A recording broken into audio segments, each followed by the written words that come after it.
Hello दोस्तों, कैसे हैं आप सब लोग। तो आज जो मैं आप लोगों के सामने वीडियो लाया हूं तो वो भी एक और टेक कंपनी का वीडियो लेके आया हूं। और इस कंपनी को आप सब लोग जानते हैं, बहुत ही पुरानी कंपनी है, बहुत ही शानदार कंपनी है, कंसिस्टेंट जो कंपाउंडिंग मशीन है ये। और इसने वेल्थ क्रिएट करके दी है अपने शेयर होल्डर्स को। और अभी काफ़ी ये चीज़ें चर्चा में हैं, आप लोगों को भी पता होगा कि जो इसके फाउंडर हैं मिस्टर नारायण मूर्ति, उनके सन इन लॉ जो अब यूके के प्राइम मिनिस्टर बन चुके हैं मिस्टर ऋषि सुनक। तो अब पब्लिक कह रही है कि ये कंपनी और राइज़ करेगी। अरे भाई, ये कंपनी पहले से ही राइज़ करती है, इसका इन चीज़ों पे मुझे नहीं लगता कि कोई ऐसा इफ़ेक्ट पड़ेगा। ये कंपनी कंसिस्टेंट जो है प्रॉफिट बना के दिया है इस कंपनी ने। तो आज जो हम इस वीडियो में बात करने जा रहे हैं दोस्तों, वो इसके फाइनेंशियल मैट्रिसेस के बारे में बात करेंगे और देखेंगे कि ये क्या अभी डिस्काउंटेड प्राइस में मिल रही है या प्रीमियम प्राइस पे मिल रही है, और which is the right time to invest in this company. तो अगर आपके पास ये है तो बहुत ही अच्छी बात है। और अभी कुछ ही दिनों पहले इसने 1300 का लेवल भी छुआ था, तो वो सबसे अच्छा टाइम था इसके अंदर इन्वेस्टमेंट करने का। तो अभी ये जिस मेरे ख्याल से अभी जिस करंट प्राइस पे भी ये ट्रेड कर रही है तो वो इसका प्राइस नहीं है, ये बहुत आगे तक जाएगी। क्योंकि अभी ओवरऑल पूरे जो ग्लोब है उसके में ही आईटी सेक्टर पे प्रेशर देखने को मिल रहा है। तो ये जो कंपनी है वो भी इससे इफ़ेक्ट हो रही है। तो चलिए हम अपने वीडियो को आरंभ करते हैं और बहुत ही जल्दी इसका जो फाइनेंशियल मैट्रिसेस हैं उसको गो थ्रू कर लेते हैं। तो आप देख सकते हैं कि हम लोग इसके अभी फाइनेंशियल मैट्रिसेस पे आ चुके हैं। तो आप देख सकते हैं कि 6,30 करोड़ का इसका मार्केट कैप है। तो it is one of the biggest company, ठीक है, सेकंड लार्जेस्ट कंपनी है ये इंडिया की। और जो इसका करंट मार्केट प्राइस चल रहा है वो 1505 चल रहा है, और ऑल टाइम हाई इसका 1954 का है, और ऑल टाइम लो इसका 1355 का है। और जो इसका प्राइस टू अर्निंग रेशियो चल रहा है वो 27.6 है।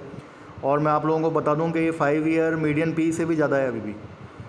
तो आप अभी इसको 5 ईयर मीडियन पी से ना कंपेयर करें।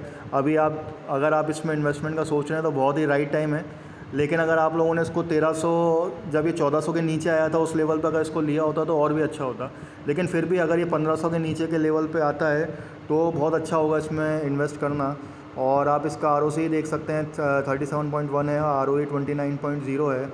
और डिविडेंड भी बहुत अच्छा कंपनी देती है, 2.05 का इसका जो डिविडेंड यील्ड है वो आता है निकल के। और फेस वैल्यू इसकी 5 की है।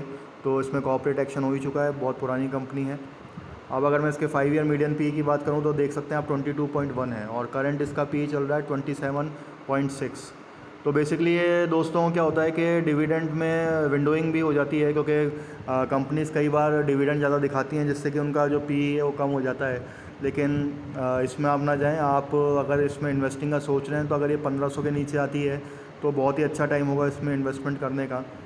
और अगर मैं इसका 3 ईयर का मीडियन पी भी देखूँ तो 28.7 आता है, जो कि अभी करंट पी से ज़्यादा है। ये जो है आप देख सकते हैं अपने पीयर कंपैरिजन में सेकंड नंबर की कंपनी है। और अगर मैं इसके सेल्स की बात करूं, क्वार्टरली रिजल्ट आउट हो चुके हैं इसके।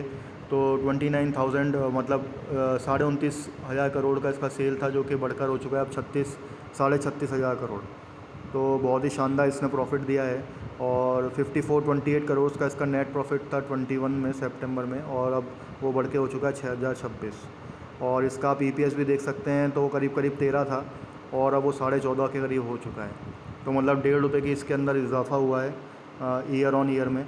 और ट्रेडिंग 12 मंथ्स में अगर हम देखें तो 54.38 निकल के आता है इसका EPS। तो अब मुझे लगता है कि आने वाले टाइम में जैसे जैसे मार्केट पे प्रेशर कम होता जाएगा, जो IT सेक्टर है वो भागने लग जाएगा, वो रैली दिखाने लग जाएगा। और इसी फाइनेंशियल ईयर के एंडिंग में मैं बता रहा हूँ दोस्तों आप लोगों को कि सारी IT कंपनीज़ जो हैं वो भागने वाली हैं, क्योंकि ये सब फ्यूचरिस्टिक कंपनी है और आने वाले टाइम में जो ज़माना आने वाला है वो IT का ही आने वाला है। तो Infosys is one of the leading company in it.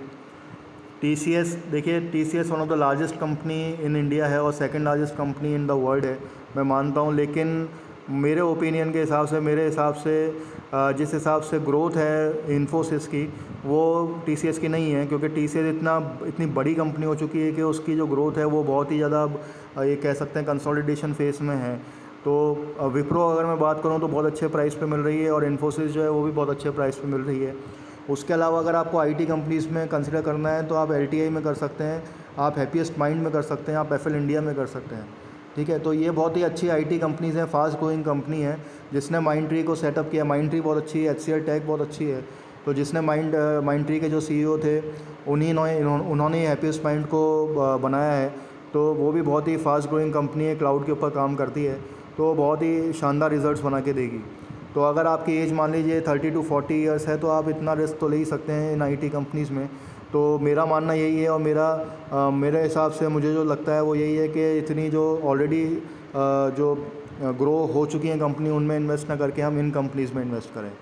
और याद रखिएगा, देखिए दोस्तों, ये कंपनीज IT एप्लीकेशंस में है, और जो मैंने आपको लोगों को बताया LTTS, टाटा एलेक्साई, KPIT, ये सारी जो है एम्फेसिस, ये सारी इंजीनियरिंग सर्विसेज में है। तो वो एक अलग पार्ट है। मैं आप लोगों को, आप चाहें तो टाटा एलेक्साई के ऊपर भी एक वीडियो बना के दूंगा, तो आप लोगों को समझ में आएगा। और अगर हम इसकी बैलेंस शीट देखें तो आप देख सकते हैं कि 77,000 मतलब 78,000 करोड़ के इसके और रिजर्व्स हैं, और बोरोइंग से 6,500 करोड़ की है। तो बहुत ही शानदार इसकी वो है। और अगर हम प्रमोटर्स की बात करें तो प्रमोटर्स ने अपनी होल्डिंग्स भी बढ़ाई है इसके अंदर, 13 से 15% करी है, और FIIs ने 33 से 36% करी है, और DIIs ने 15 से 32% करी है। लेकिन आप देख सकते हैं पब्लिक ने, रिटेलर्स ने इसमें से 37 से और 15% पे आ गए हैं, मतलब उन्होंने अपनी शेयर होल्डिंग को कम किया है। तो मेरा मानना ये है कि दोस्तों, ये कंपनी में आज भी दम है। ऐसा नहीं है कि पुरानी कंपनी है तो इसमें ग्रोथ होना बंद हो गया है। मैं ऐसा भी नहीं कह रहा कि TCS में भी ग्रोथ होना बंद कर दिया है। TCS one of the best company है, लेकिन ग्रोथ जिस रेट से हो रही है इन्फोसिस में वो ज़्यादा है, अगर हम दोनों का कंपेयर करें तो चलिए हम इसका चार्ट पैटर्न देख लेते हैं। तो आज की बात करें तो आज थोड़ा सा हमें इसमें प्रेशर देखने को मिल रहा है 13 रुपये का, और आप देख सकते हैं कि इसमें एक साल का अगर मैं चार्ट पैटर्न खोलूँ तो -13% है, मतलब देख लीजिए आप, फिर भी इतनी गिरी नहीं है कंपनी। लेकिन आप देख सकते हैं कि यहाँ पे जो इसका, ये देखिए 1390 का जो सपोर्ट लेवल आया था, और ये 1394 का जो सपोर्ट लेवल आया था, यहाँ पे भी देखिए आप 1417 का आ रहा है, और यहाँ पे भी 1397, मतलब ये जो 1397 का जो इसका लेवल आया था, ये सबसे अच्छा सपोर्ट लेवल था। तो अगर आपने उस टाइम पे इन्वेस्ट किया होता तो बहुत अच्छे रिटर्न्स आपको बना के देगी। लेकिन फिर भी ये कंपनी आज भी बहुत अच्छा जो है बहुत अच्छे लेवल पे ये ट्रेड कर रही है, 1500 का चल रहा है। तो अगर ये 1450 के नीचे आती है, या 1450 1500 के बीच में आती है, और आपने नहीं ले रखा है, तो आप इसमें फ्रेश एंट्री कर सकते हैं, एक्यूमुलेट भी कर सकते हैं। वहीं अगर मैं इसका 5 साल का चार्ट पैटर्न देखूं तो पूरी पिक्चर ही बदल जाती है। 212% के इसने रिटर्न दिए हैं दोस्तों। और अगर हम ऑल टाइम हाई की बात करें तो 1,57,000% का रिटर्न दिया है इसने। तो आप देख सकते हैं 96 में ये लिस्टेड हुई थी, तो 96 से अगर मैं आज की बात करूं तो 30 साल भी नहीं हुए हैं कंपनी को, और 30 साल इसके 2026 में होंगे। तो अभी इसको सिर्फ जो है आपके देख सकते हैं कि 26 साल हुए हैं, तो 26 साल में ही इसने मतलब 1.5 लाख% के रिटर्न बना के दिए हैं। तो ये दम रखती है कंपनी। तो इसी के साथ मैं अपना वीडियो जो है अंत करता हूँ दोस्तों। अगर आप लोगों को ये पसंद आया हो तो प्लीज़ अपने दोस्तों में इसको शेयर करें, सब्सक्राइब करें और लाइक करें। Thank you.